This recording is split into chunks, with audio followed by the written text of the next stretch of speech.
Welcome to the first episode of Figuring Out How the Hell to Start a Business, featuring me, a girl who's simply winging it. If you're new here, my name is Megan. I decided at the age of 35 to finally start pursuing an art career, and I'm working on going from full-time pharmacy technician to full-time artist. When I say I have no idea what I'm doing, I truly mean it. I have a couple of friends who have started their own businesses, and basically the answer to how is you make it up as you go. Technically, I did the hard part first. I went ahead and set up and launched a Patreon. You can find that in the link in the description. There's only one tier. There are no physical rewards yet, but if you want to support me and support the channel, I would greatly appreciate it. Or you can just join for free. Everybody likes free, right? I will also be documenting my starting a business journey over there. So if you want email updates, behind the, are there behind the scenes things and stuff like this? If you want updates, if you want to follow my progress, consider joining. I realize it's kind of backward to go ahead and launch a Patreon when I don't have any sort of like physical rewards or tiers mapped out. Okay. Not that I don't, it's that I'm not sure what I am capable of making just yet. The one thing about having a full-time job is that 40 hours of your week, sometimes more, sometimes less, are dedicated to that job. So really the whole building a business thing is kind of a side hustle, which yeah, I guess for most people it is, until you get established. The one thing that I've been working on so far is trying to time block my day. I'm lucky in that my work schedule is pretty consistent. I work the same hours 4 days a week, and then on Fridays I go in an hour later.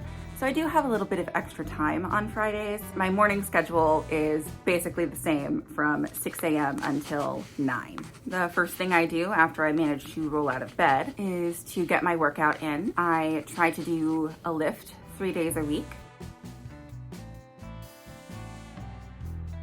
Once I get my workout in, it is time for breakfast and feeding the cat. Harley is actually my grandmother's cat, but she will wait for me at the bottom of the stairs to lure me into the kitchen to feed her breakfast. You wanna lick the spoon?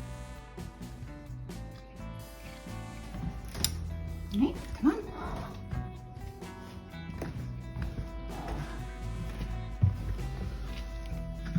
She really doesn't have to work that hard. I'm headed there anyway. But she's also learned how to say hello like a human. So if I'm not fast enough, I will get yelled at by the cat. The reality of working a full-time job while also pursuing a secondary career is you kind of have to shoehorn things into other spaces. So while I am eating breakfast, I will either work on my website, art, filming a video, scripting, whatever I can fit into that hour time slot I have before I need to get ready for work. The other tricky thing is having a roommate situation. I currently live with my dad and his wife and my grandmother. So the house in the morning is pretty quiet. Our neighbors apparently love to mow the lawn every day. I don't know what's up with that. And it's awkward enough talking to a camera by myself. It's even worse when I think that other people can hear me. We're 32 videos into this, and it's gotten a little bit easier, but I do prefer to film when I am, for the most part, alone. And then I get ready for work, and I go to work, but we're not here for that. We're here about starting an art business. One of the goals I wanted to make sure I included in my time blocking schedule is me time. I don't really know how to relax and unwind. Things get so busy and so intense, especially working an extroverted job as an introverted person who also lives with several other people. I tend not to know how to recharge,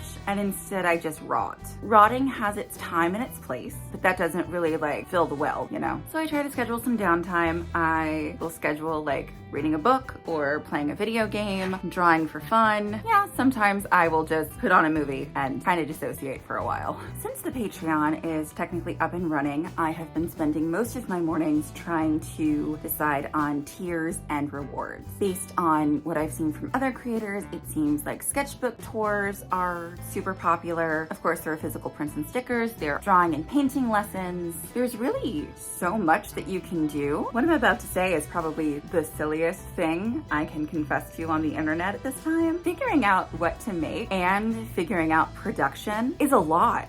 It's so much. And I knew going in that this was going to require a lot of work, right? But I guess I underestimated how long things would take, especially since I'm pretty much working in stolen little chunks of time. I did go ahead and I ordered some sticker samples which I am very excited about. I ordered from 2 different places.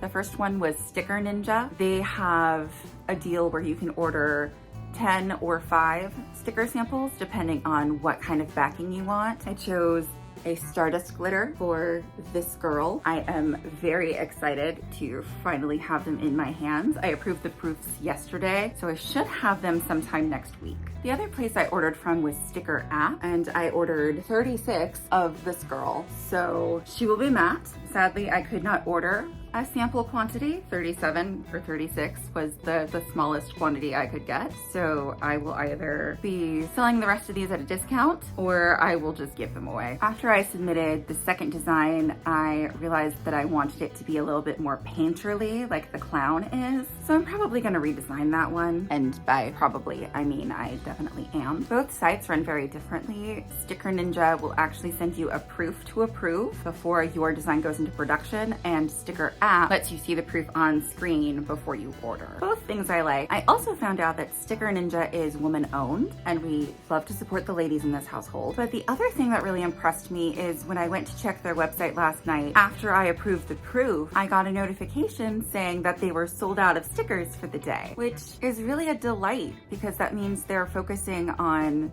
their quality and taking care of their employees, which as somebody who works in a retail 9 to 6 doesn't always happen. This isn't shocking in the slightest, but starting a business also requires you to have the budget to do so. One of the things I needed to cope with was the fact that I was going to have to buy a new laptop. I mentioned it in my last video, but my poor laptop is 11 years old. She is a 2013 MacBook Pro, and she has served me very well over the years, but video editing is just not something she has the capacity to handle. As someone making content for the internet and trying to put her physical artwork out there, I need a computer that's going to run efficiently and not explode whenever it's on longer than a couple of minutes. I don't know if any of you feel this way, but as I was setting up my new laptop, which I got last week, I felt really sad, even though I wasn't getting rid of my other laptop. I don't know how to do the whole dual screens thing, and I'm not sure she could handle it, but she can definitely handle being a small television. I can use it to watch content, I can use it to hold references. She's not going anywhere, but it was still very weird to set up an entirely new device.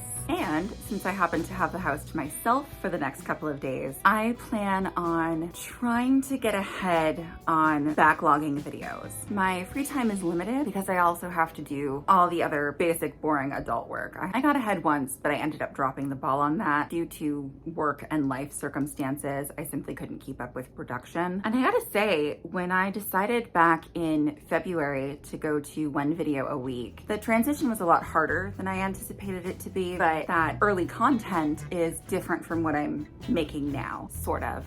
I'm figuring out how to strike the balance between the things that I enjoy making and the things that I want to produce and what you, the audience, are interested in seeing from me. Vlogs might not be super popular, but I guess story times are, which if you guys want more story times, just let me know. I got a bunch. There's the lawn mowing again. I don't know if you can hear them. I just realized that this entire time I have been recording without a microphone, so that's cool. Well, hopefully the audio turns out okay. The thing I am striving the hardest not to do is second guess myself. The early stages of making videos and talking about art are all supposed to be experimental. Finding your voice and figuring out what you want to do and figuring out what you want to share. And it's about figuring out how to tell your story. Even people who totally look like they have it together suffer from imposter syndrome. I feel that way almost all the time. I've always been an artist. I've always been creatively inclined, but in the last 10 months, I've had to figure out a way to talk about myself as an artist without feeling like a total loser. Even though I've been consistently making videos since last October, I've been kind of not great at running an art Instagram account. I don't even know if it makes sense to say I feel like a fraud. I don't think fraud is really what I'm going for, but it feels really silly when people ask what I do to be like, oh, I'm a content creator, or oh, I'm an artist. One thing I should work on is getting better at storyboarding. I tend to tree branch and ramble and kind of lose track of what I'm talking about. I think the entire point of this video was talking about starting my own business. I am incredibly grateful for my lovely and supportive friends. They make me feel like this crazy plan to pursue art full time isn't actually all that crazy. I realized the other evening that that, I also have to decide on business cards or thank you cards, because I guess the whole like, hello, I have a business thing does in fact require you to need business cards. I need to sit down and design those, figure out a couple more sticker ideas, and I want to figure out how to get my more traditional pieces scanned in, cleaned up, and be able to turn those into stickers or prints. Since I do have the house to myself until Sunday, I am hoping to finish this video and have it scheduled and ready to go by Sunday, and use the next 2 days to film a little bit more. I think I'm going to wrap this video here. Thank you so much for joining me. I hope that was, if not particularly useful, entertaining. I am basically taking you with me as I talk my way through this entire process. If you have any questions, leave them in the comment section below. If you are interested in joining my Patreon, I will leave that link in the description as well. I appreciate you all being here. I can't wait to show you the sticker proofs once they come in, and I'm excited to keep creating content and art. Thank you so much for watching, and I'll see you guys in the next one.